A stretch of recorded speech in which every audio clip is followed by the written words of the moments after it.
tal? ¿Cómo les va? Bienvenidos a una nueva emisión de ¿Y ahora qué pasa? Después de unos días de ausencia.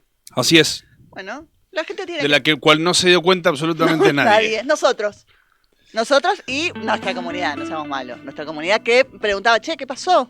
Nico se enojó. ¿Y ahora qué pasa? Nico no le aguanta más a la Marisa. La Marisa tuvo algún accidente doméstico, cosa que pasa normalmente. No, ni Dios permita. No, bueno, son los domésticos que zafan, ¿no? Ah. Pero acá estamos otra vez porque la realidad nos exige estar acá para que charlemos de todo lo que está pasando en este país, que es un montón, siempre es un montón, y siempre relacionado a lo mismo. Un segundo, yo las escucho todo.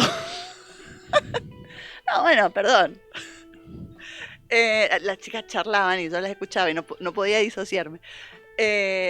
Todo siempre relacionado, yo lo he dicho, nos han monetizado la vida y todo gira alrededor de la economía.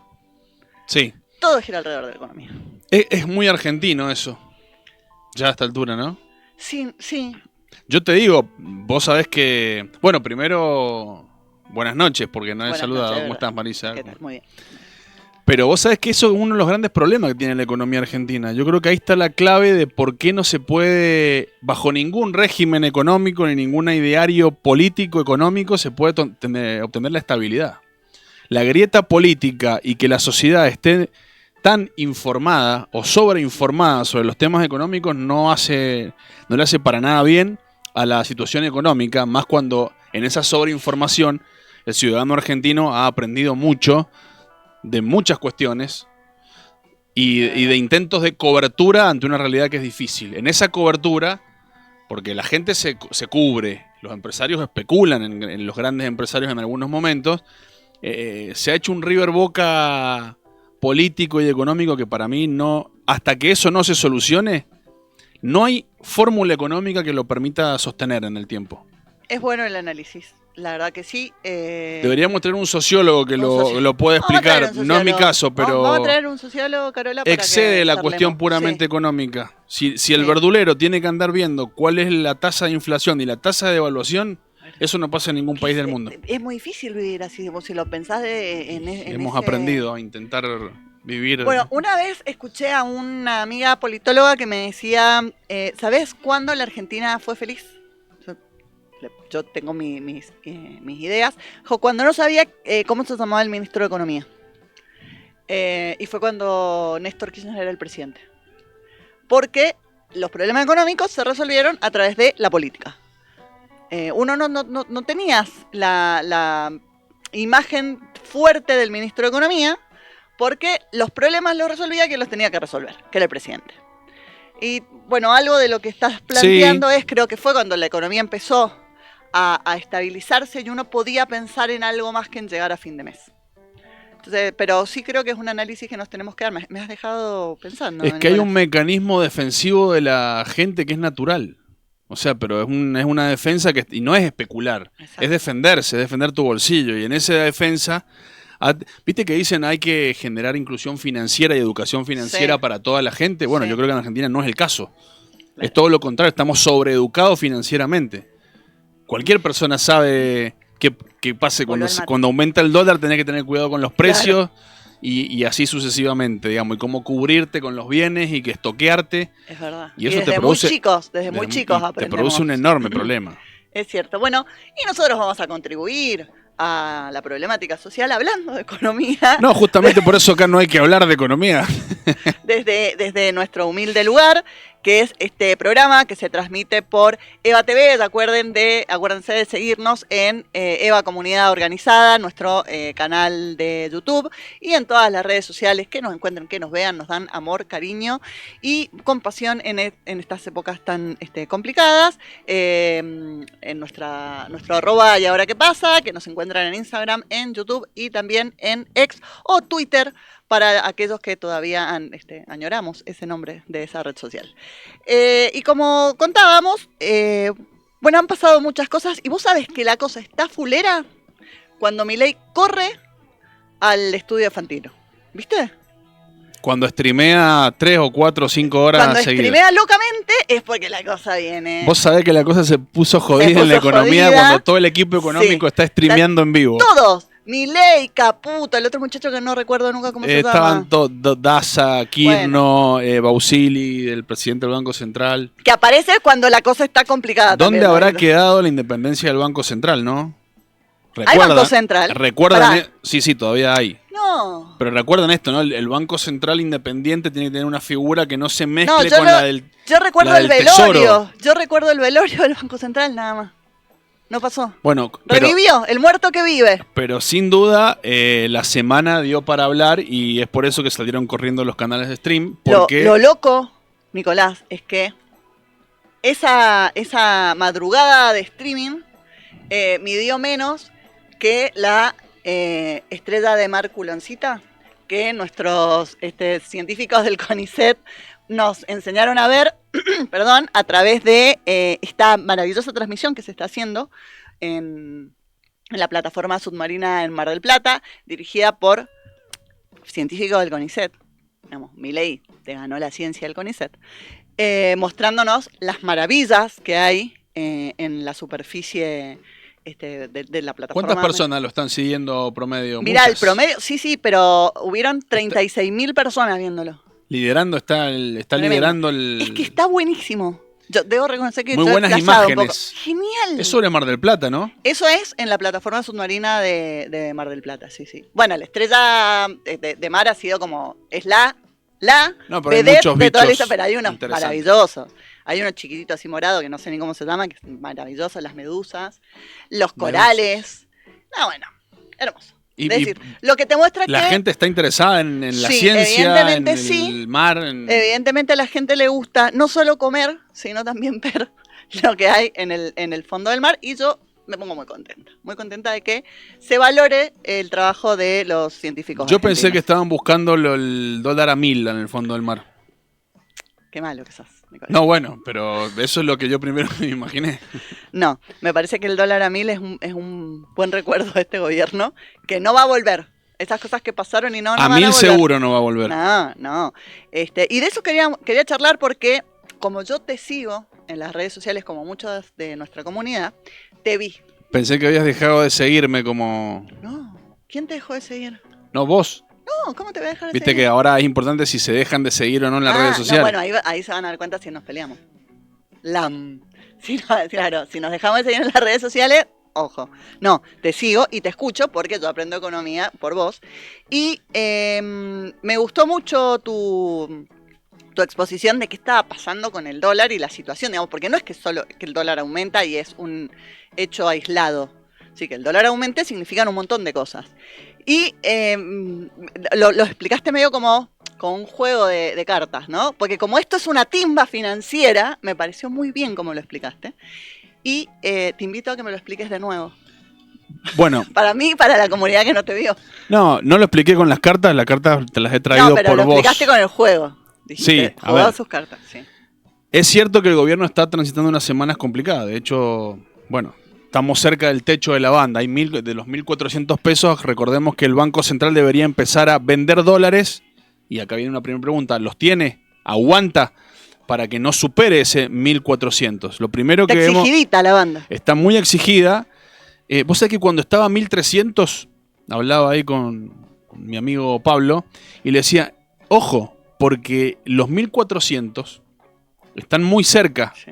¿Por qué? Porque el porcentaje que tiene que aumentar para que llegue al techo es muy cortito. No es lo mismo que de 1.000 a 1.300. Y si ya llegó de 1.000 a 1.300, el 1.400 lo tenés ahí. Lo tenés ahora. Bueno, y efectivamente eso está pasando porque hay muchas presiones sobre el tipo de cambio. ¿Por qué? Porque se le ocurre, porque hay ataques especulativos, como dijo el presidente, porque Joseph Stiglitz habló. Villarroel, ¿alguien recordaba a Joseph Stiglitz? Digamos? No me acordaba. Hizo acabo de- una entrevista en un medio. Tuve el recuerdo. Bueno, el presidente alega que esa es una de las causas por las cuales se aceleró la corrida del dólar. Pará, ayer escuché otra. Una vez escuché, Lo no de, miento. sí, lo de la vicepresidenta. Sí, no, y Ahí otra nos mejor. contó. No lo escuché porque yo les he dicho, yo no lo escucho, después lo leo, porque me hace mal. Que el dólar, lo dijo Caputo. ¿Caputo estudió en Harvard? No. Ah, porque me parecía. Porque dijo que es el índice KUKA el que hace subir el dólar. Yo dije, bueno, tal También. vez eso lo enseñan en Harvard y por eso no lo sabemos, digo. Sí, yo creo que se han desanclado las expectativas que pasan. El mercado hoy está muy preocupado porque cuando ve el balance que veían muchos economistas de, che, esto no es sostenible en el tiempo, de intentar mantener un dólar atrasado artificialmente. ¿Por qué artificialmente? Y porque cuando vos ves la balanza comercial, enseguida lo vamos a profundizar con nuestro invitado, pero es la diferencia entre lo que vos exportás genuinamente y lo que importás, estás viendo que los números no te daban para sostener un dólar tan bajo. Cuando vos ves que se están yendo en el primer trimestre 5.000 millones de dólares por turismo, ¿no? El turismo emisivo, Es una barbaridad. y te come todos los dólares de vaca muerta, decís, che, ojo con esto. Bueno, Claro. efectivamente se está haciendo realidad ahora. Y ahí sí te paso el mazo de carta, porque ahora voy a hacer las veces de René Lavand. Me encanta que Nicolás tenga ese nivel de cultura general. No, bueno, un mago. Ahí te paso las cartas, pero Ok. digo, hay cartas que ya jugó el gobierno. Sí. Hay cartas que ya jugó el gobierno y que son cartas importantes y que no vuelven a aparecer. Una, primera, Sí. el blanqueo. El blanqueo de capitales con ¿Esa la es ley la mejor bases. carta que tiene el gobierno? La mejor, pero que ya jugó. Es como. Ya la vos me decís, jugaste. ¿tengo que tirar mi mejor carta? Sí. Ok, la voy a tirar. Tiro mi mejor carta. 25.000 millones de dólares que entraron entre septiembre. Alta carta. Alta carta. Ojalá me tocara los viernes a la noche. Claro. Más seguido. O los 25 palos también. Claro, no, eso ya estoy resignado. Los 25.000 millones de dólares que ingresan vía blanqueo, pero no vuelven a Pero listo, aparecer. yo con esta te tendría que ganar. Sí, después vuelve el ruido al mercado. Y tengo que ver qué tengo. Fue en mayo, ¿no? Yo recuerdo ese día donde ya empiezan a haber ruidos Pero en el tengo dólar una, ¿eh? y vuelve a jugar una carta del gobierno. Es grande esta también. A ver, bueno, Tuki, el muestra. endeudamiento con el Fondo Monetario. Bueno, pero esta, con esta zafo. Otros 20.000 millones de dólares. Y dijimos, bueno, listo, si ya pusiste, te endeudaste con el Fondo Monetario y puso 20 palos, segunda carta jugada que no tenés de nuevo. Si vos decís que no gano con estas dos, Y parece que todavía no lo podés aguantar al dólar, porque Upa. sigue en la presión y va a intentar jugar cartas cada vez que valen menos. No sé qué tenés ahí ya. y Ya no sé qué es carta te tan- queda. No es tan buena esta. Vos No decís, sé, no la he visto porque digo, mezclé. con Ahí está, ¿viste? esta no. Claro, es que son los 2.000 millones que ahora vuelve a poner el Fondo Monetario y que cada vez te queda más corto para sostener el tipo de cambio. A ver, los incentivos del gobierno hoy, todos, son que el dólar valga lo menos posible y que esté lo más quieto posible. Hacia octubre, ¿no? O sea, que cualquier devaluación, a pesar de lo que diga el relato, no es, sí, no, yo quería que se corriera para que tener más competitividad. Los problemas de competitividad no los iba a resolver en 2 meses ahora, junto ante las elecciones. Entonces digo, bueno, me parece que lo que está pasando es en contra de lo que el gobierno planifica como óptimo en su plan económico, que es sostener el dólar anclado para poder mostrar una mejora en la inflación. Claro. Así que bueno, un poco ese ha sido el gran problema de la semana. Veremos cómo lo resuelve y qué lejos que está quedando octubre. Es que eso te iba a decir, Nicolás. Ahí. Y siempre, hay traslado. Ayer estos días dijo el ministro, no hay traslado a precios porque como no hay demanda, la gente no va a convalidar los incrementos. Mirá, volvamos 2 meses para atrás. En mayo, que la inflación fue del 3,7 y cuando se anunció el índice, el presidente tuvo que necesariamente anunciar la salida del cepo, casi obligadamente, Sí. fue porque hubo ruido en el dólar. O sea que no está tan claro que no haya traslado a precios cuando aumenta el dólar. Creo que el argentino, entre esa sobreinformación que tiene, algo de esto sabe. ¿Cuánto dejó, digamos, cuánto menos vale nuestro salario del lunes a hoy? Medido en dólares. Medido en dólares. Y por lo menos un 6% menos. El dólar está devaluando una tasa del 4% diario, es muy alta. Era el En 2. los últimos días. Era una variación del No, 2, no, no. decía el acuerdo, ¿no? No, era un mes, era 1% por mes. Ah, por. Así que imaginemos cómo ha saltado la velocidad. Caputo se las cuenta como yo, así, de la misma manera. Mira, en el año el dólar ya ha devaluado un 30%. Esto no lo van a escuchar en mucho. En este año a julio, el dólar oficial se ha corrido un 30%. Es decir, nuestro sueldo, que no aumenta, porque no hay paritarias, de enero a hoy Y vale, medido en dólares, sí. Vale que un como se mide en la 30% economía, por lo que hablamos al principio, digo, vale 30% menos. Yo compro con mi sueldo 30% menos de cosas. menos. Más o menos así. En dólares, sí. ¿Y pero quién me pone el precio en peso? Bueno, Depende del bien, pero digo para ser específico en la forma en que se mide. Y entonces, Si no parecemos Milei y cambiando la unidad de medida de acuerdo a nos convenga, no nos sirve eso. Si yo me pongo en la piel de este gobierno, me jugué las mejores cartas y no gané. Y voy a tener que enfrentar unos meses sin las cartas fuertes. Veremos cuál es la otra. Yo te digo cuál es la carta que juega el gobierno, muy fuerte. ¿Cuál es? Ganar las elecciones. Esa es la última carta que te queda. Ahí sacas un morrucho del mazo. El ganar las elecciones te va a permitir, te va a dar aire de confianza. Ahora, bueno, hay que llegar. Hay que llegar a octubre. Hay que llegar. Bien. Voy a mostrar, no sé si se ven, estas cartas maravillosas que tenemos. Son hermosas. Gentileza de mi marido, no, voy a decir, que me las prestó. Muy lindas, sí. ¿Qué malas noticias quedas, Nicolás? Por eso ya le dije que no me tienen que invitar. No, ¿cómo puede ser? ¿Cómo?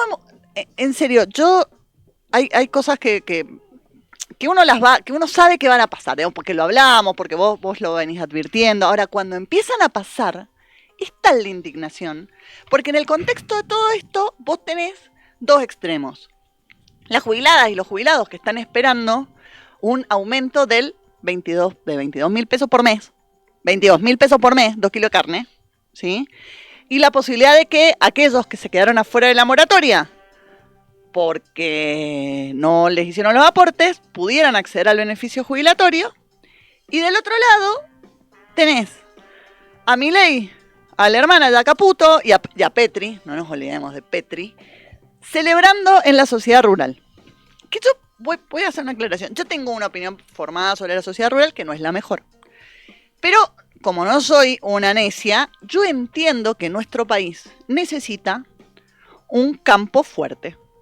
Sí, lo entiendo. Yo entiendo que nuestro país necesita productores con rentabilidad porque le genera riqueza y ganancia a nuestro país. Que me gustaría que estuviera un poco más diversificada nuestra matriz productiva, sí, también. Pero entiendo que el campo es un actor importante, que es un actor fuerte, que es un actor que te puede desestabilizar el país como lo hicieron. Porque no hay que olvidarse de la 125, de los litros de leche derramado en la ruta, de eso yo tampoco me olvido. Pero digo, ¿hace falta que vos te pares en la sociedad rural? Perdón, pero hay vientos andan a altura en Mendoza y eso nunca es bueno. Nunca es bueno. ¿Hace falta que vos te pares en la sociedad rural? La sociedad rural que lo chifló a Alfonsín, Petri, digo, por las dudas.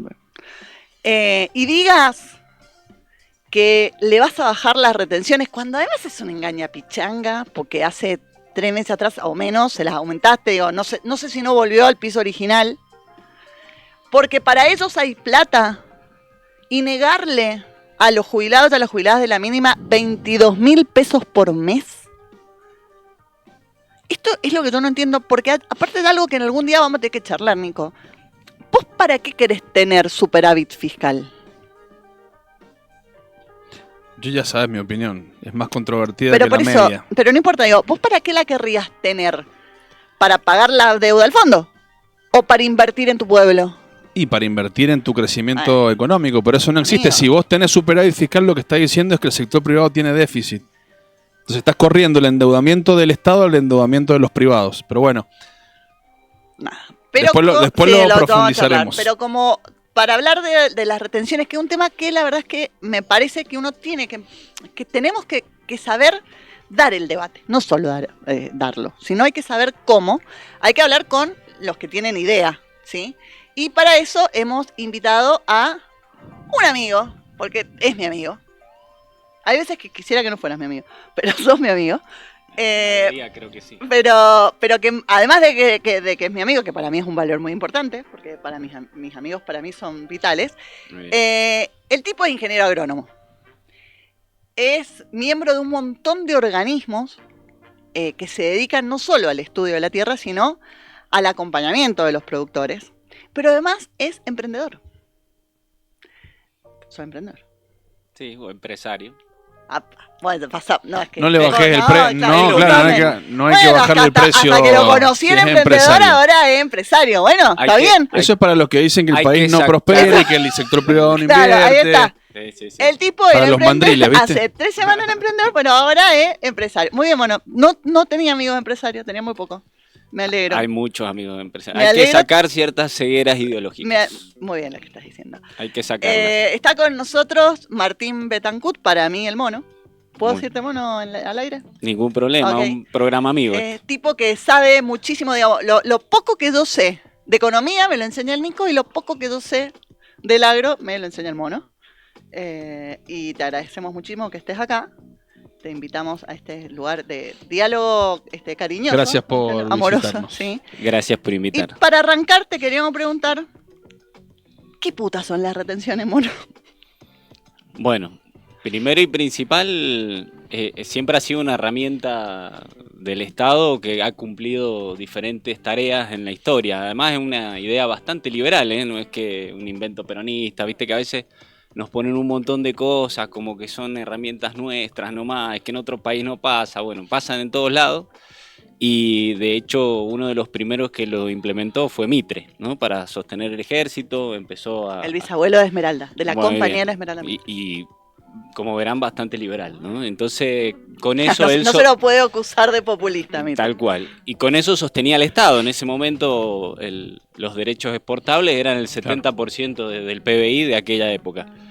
Entonces, bueno, han cumplido diferentes estrategias y roles, ¿no? A lo largo de la historia. Muchas veces es justamente como recaudación, otras veces cumple la función incluso de contrarrestar el desacople, ¿no? De precios a veces entre los alimentos de manera internacional y del mercado nacional. Ujú. Otras veces es una cuestión también de recaudación de alícuota para distribuir en el mismo sector al cual se le saca, ¿no? esa alícuota.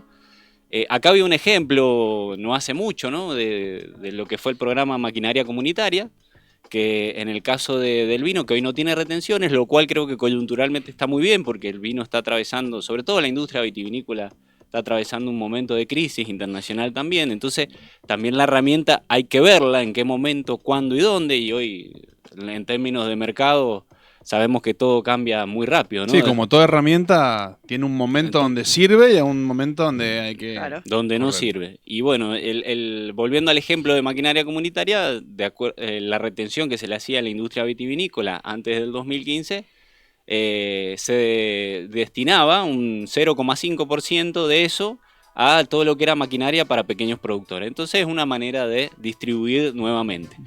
Por lo tanto, las retenciones son una herramienta que tiene el Estado de una manera técnica para hacer política, básicamente.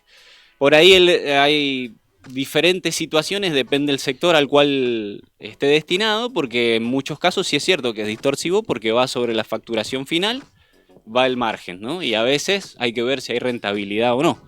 Y ahí es donde hoy radica la discusión, porque hoy dijimos, bueno, se vuelve al esquema temporario que tenía Milei, lo vuelve permanente, porque básicamente no es que bajó las retenciones.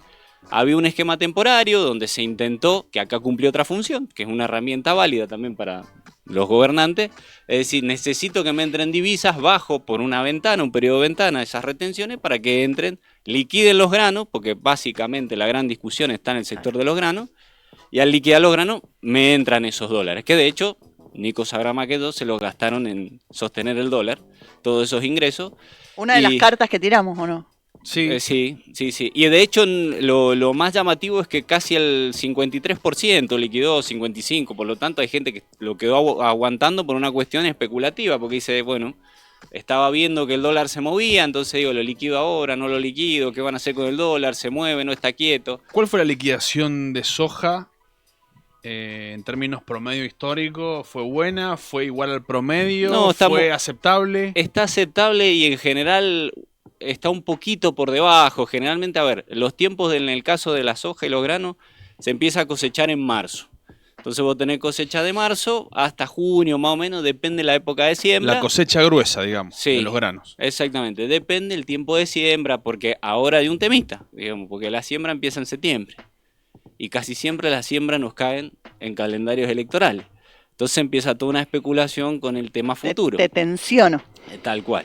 Entonces empieza ahí un juego, porque hay que explicar que justamente todo lo que es el mercado de los granos tiene un comportamiento totalmente diferente a lo que sucede en el resto de las economías del agro. Regionales, digamos. Exacto, y por eso a mí no me gusta el término campo como un término de descripción, porque nos faltan muchos sujetos. El campo es bastante heterogéneo, es muy difícil de decir el campo es esto, cambia en todas las latitudes que tenemos del país. Es la ruralidad. Es la ruralidad. ¿Viste? Porque, ¿Viste que aprendo? Porque justamente a veces nosotros hemos cometido también esa ceguera ideológica de decir el campo. Y el que plantó ajo acá se siente del campo, dice, me están atacando a mí. Y no tiene nada que ver con el sector de los granos. Entonces, necesitamos también ahí ser más precisos y en realidad el problema lo tenemos con el sector agroexportador, que es ese donde está el detalle y el debate. Porque cómo funciona el esquema, vos armás contratos, uno va a sembrar y arma contrato con el que va a exportar y le dice, mira, yo creo que más o menos, retenciones, IVA, etcétera, etcétera, te voy a pagar tanto, ¿no es cierto? Y se arma un contrato en base a eso, los famosos contratos futuros, ¿no es cierto? Tengo el contrato futuro como agroexportador y yo después puedo, si quiero, meterlo al mercado secundario, ¿no? Al mercado de la especulación. Decir, che, mira, me parece que los granos, y hay guerra, está todo el tema Trump, va a subir, va a bajar. Hoy están bajando justamente, y por eso también un poco el apretón que le hizo la sociedad rural a Milei. Ha bajado hoy el precio de los granos porque está todo bastante incierto afuera con todo esto de los aranceles de Trump. Por lo tanto, hay una especulación muy enorme con el tema de los contratos en ver, bueno, qué precio se pone, ¿no? La bolsa de Chicago es la que hoy marca más o menos la tendencia del precio de los granos, y vos la ves y viene cayendo. Viene cayendo el precio porque hay una especulación interesante y porque hay muchos países que se están cerrando y protegiendo también sus productores hacia adentro, ¿no? Entonces, también empieza a haber ahí una cosa. La Comunidad Europea hoy tiene un temón con el sector rural terrible, donde ellos están exigiendo dejen de comprar tantos productos a Sudamérica, por ejemplo. Y hoy eso para nosotros es un problema, o sea, nos vamos a tener que bajar de precio. Si queremos entrar, cuando pasan estas cosas hay que bajar de precio porque al agro en realidad no le está yendo bien. Yo esto también quiero romper un poco esa idea de que al agro le ha ido bien. No les ha ido bien por el tema cambiario, sobre todo en la Argentina. Sí podemos hablar por ahí quizás del sector ganadero, que ha exportado más, digamos, y bueno, por el desacople entre el precio internacional se permitió más exportación de carne, pero no ha sido un sector muy beneficiado. Por ahí volvemos a lo mismo, creemos que van a ganar porque están con un gobierno afín, y a veces creo que es una cuestión política, netamente. Digo, Néstor tuvo retenciones muy altas su primera mitad de mandato. Y así todo acompañó el sector agropecuario y sobre todo el más pesado, que es el agroexportador. Fue un muy buen momento para la exportación de soja. Digo. Siempre ellos se arrogan que fue el viento de cola que llevó al gobierno de Néstor. Bueno, con una mala administración ese viento de cola se hubiese fumado los dólares que estaban dejando en el país. Y aparte no se hubieran ingresado, hubo una decisión política de aumentar retenciones, de poner las retenciones justamente en ese viento de cola para que en términos fiscales generara superávit comercial y superávit fiscal, en esos famosos superávit gemelos de aquella época. Tal cual, y bueno, con alícuotas altas, incluso más altas que las de ahora. Mucho más altas, sí. Pero ¿qué había? Un precio internacional mucho más alto. Un precio internacional más alto, y también había un acuerdo. Digo, porque Néstor hizo un acuerdo con ese sector. Nosotros nos está costando y volver a encontrarnos con ese sector, que como decía Marisa recién, es un sector que está y que es válido que gane mucha plata, porque en general lo vuelve a invertir en la Argentina, no es tan especulativo, sobre todo el productor. Ahora, el sector agroexportador, cuando separás y empezás a disociar la cadena, cuando ya hablamos de otros monstruos, Cargill, AGD, Dreyfus, bueno, ellos diversifican en cuestiones especulativas, pero el productor netamente vuelve a sembrar, digamos, es lo que sabe hacer. Y si al productor le va bien, va a ir a comprar a la ferretería del pueblito, digo, va a mover la economía. Entonces hay que alentar a que al productor le vaya bien, porque es una cuestión de economía circular, dijo, que se empiece a mover. El tema está en que por ahí no lo hemos sabido interpelar, porque nosotros queriendo quizás hablar con el agroexportador o queriendo poniendo límite, claro, él le traslada después lo que son las retenciones hacia ellos. Dice, che, mira, en la torta te va a tocar menos porque hay retenciones. Bueno, y ahí es un poco lo distorsivo que tienen las retenciones y que por ahí no se nos ha ocurrido quizás otra herramienta como para decir, bueno, ¿cómo le compenso? Que podría ser a veces sacar parte de esa alícuota y que vuelva al sector primario en, qué sé yo, créditos, beneficios, renovación de maquinaria, que les asfalten las rutas, camionetas, ¿no? Porque hay una discusión, la camioneta es de oligarca. Bueno, cuando tenés toda la ruta que son de tierra, la verdad que es una herramienta de laburo, ¿no? Y podríamos también empezar a convencerlos del lado de los incentivos, porque hoy creo que la sociedad funciona así, ¿no? Sí, yo lo que veo en el momento, porque creo que efectivamente bajar las retenciones, bueno, es una herramienta, dependiendo del momento, tenían que liquidar divisas, el tipo de cambio no es favorable para las exportaciones. El tema está en que los argumentos fiscales, ¿no?, que se ponen para todas otras prioridades políticas que son urgentes, por ejemplo el tema de las jubilaciones, el aumento mínimo que intentan darse al tema de jubilados, infraestructura pública, transferencia de fondos a provincias, se alega la cuestión fiscal. Dice, no, hay un problema fiscal, no podemos avanzar. Esto significa X porcentaje del PBI. Bueno, cuando baja las retenciones no se habla del tema fiscal. Es equivalente a lo mismo, o sea, es dejar de recaudar, ¿no? Entonces, bueno, ahí no se habla del tema fiscal porque cuando hablamos de déficit o superávit, no estamos viendo que se conforma como resultado de la diferencia entre ingresos fiscales y déficit y gastos fiscales. Siempre atacamos los gastos, pero no atacamos después que estamos entregando y cediendo recursos. Es como en esa parte la discusión ha pasado por otro lado. El gobierno obviamente la corre de ahí.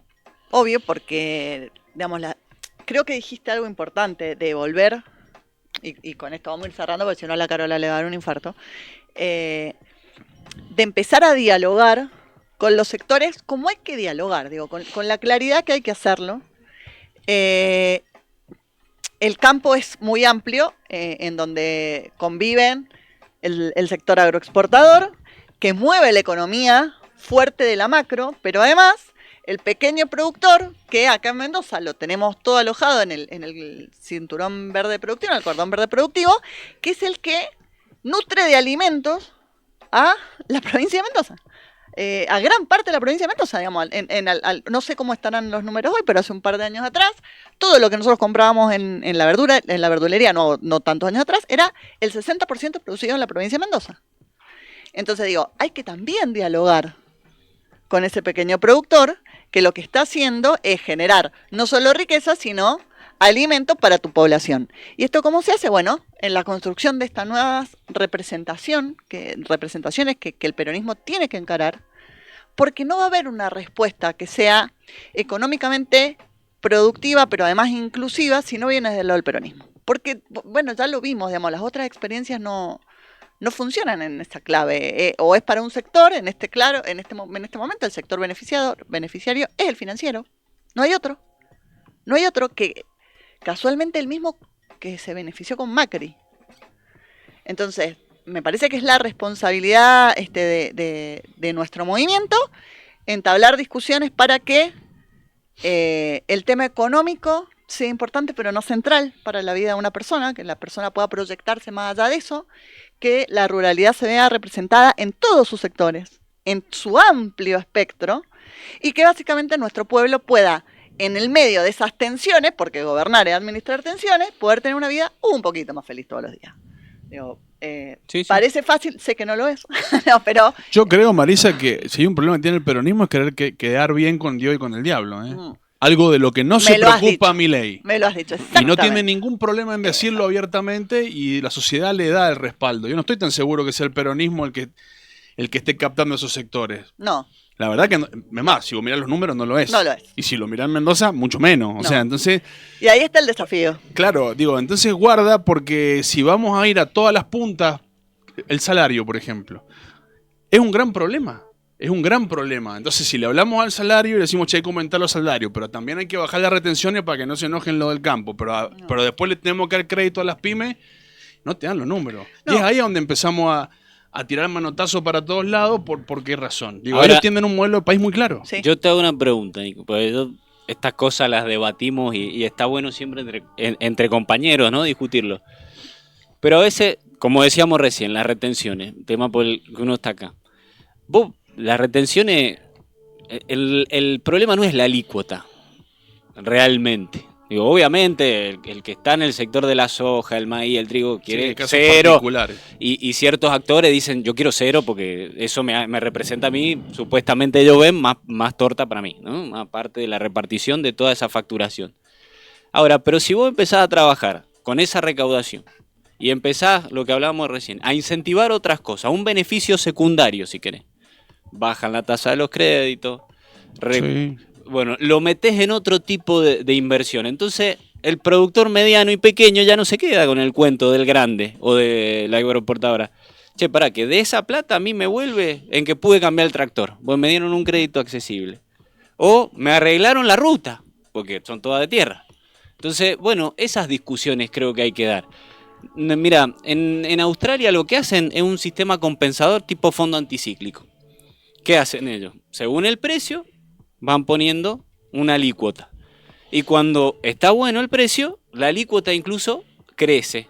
¿Por qué? Porque cuando baja, les dan para que tenga un precio mínimo el productor. Porque ¿qué es lo que intentan ellos? Sostener un precio mínimo de vida, ¿no? De que también el productor gane. Y de esa manera, cuando está por encima, bueno, podemos recaudar más. Está bien, hay un acuerdo social, digamos, que acá no lo tenemos. No hay un acuerdo social con esos sectores y nos está costando mucho Sí, seguro. poder desarrollarlo.